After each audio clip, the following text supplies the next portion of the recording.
श्रियकान्ताय कल्याणनिधये निधयेतिनाम् श्रीवेङ्कटनिवासाय श्रीनिवासाय मङ्गलम्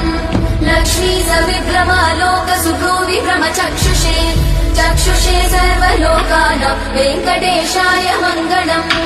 श्रीवेङ्कटाद्रिशृङ्गाग्रमङ्गलाभरणाङ्गये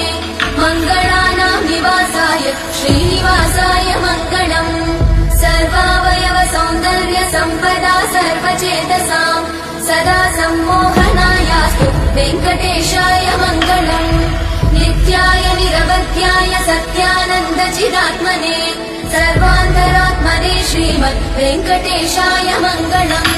स्वतः सर्वविदे सर्वशक्तये सर्वशेषिने सुलभाय सुशीलाय वेङ्कटेशाय मङ्गलम् परस्मै ब्रह्मणे पूर्णकामाय परमात्मने